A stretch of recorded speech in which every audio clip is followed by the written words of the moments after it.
Test খেলা হোক বা সে টি-20, সবেতেই রোহিত শর্মা গুরুত্বপূর্ণ ভূমিকা রেখে গেছেন। কিন্তু আচমকাই টেস্ট ক্রিকেট থেকে অবসরের সিদ্ধান্ত জানিয়েছিলেন রোহিত শর্মা। সমাজ মাধ্যমে সংক্ষিপ্ত বার্তায় নিজের সিদ্ধান্ত জানিয়েছিলেন, আর তারপর থেকে অবশ্য এ ব্যাপারে আর কোনোদিন মুখ খোলেননি। কিন্তু সদ্য একটি অনুষ্ঠানে হাজির হয়ে রোহিত শর্মা অবসরের কারণ নিয়ে কথা বলেছেন। এই পর্যন্ত রোহিত শর্মা 67টি টেস্ট ম্যাচ খেলেছেন, রান করেছেন 4301, যেখানে 12টি শতরান এবং 18টি অর্ধশতরান করে অধ্যায় শেষ করেছেন। ভারতের প্রাক্তন অধিনায়ক রোহিত শর্মা সরাসরি অবসরের কারণ জানাননি ঠিকই, তবে কেন অবসর নিতে হয়েছে তার একটা ইঙ্গিত দিয়েছেন। রোহিত শর্মা জানিয়েছেন তার শরীর আর টেস্ট খেলার দখল নিতে পারবে না বুঝেই সরে গিয়েছেন।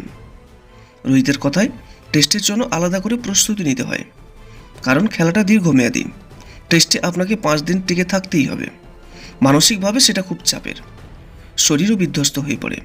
তবে এটাও ঠিক, প্রথম শ্রেণীর ক্রিকেট খেলেই সবাই বড় হয়। রোহিত শর্মা কিছুটা আক্ষেপও করেছেন, যেমন তিনি মনে করেন ভারতের তরুণ ক্রিকেটাররা এখন প্রস্তুতি নেওয়ার উপরে যথেষ্ট গুরুত্ব দেয় না। ধীরে ধীরে তারা বুঝতে পারেন আগে থেকে তৈরি হওয়া কতটা দরকার ছিল। ভারতের প্রাক্তন টেস্ট অধিনায়কের কথায়, আমি ক্রিকেট শুরু করার সময় খুব মজা করতাম, তারপর বয়সভিত্তিক ক্রিকেট খেলেছি, ধীরে ধীরে সিনিয়র ক্রিকেটার এবং কোচদের মুখোমুখি হয়েছি, বুঝতে শিখেছি কিভাবে সঠিক প্রস্তুতি দরকার।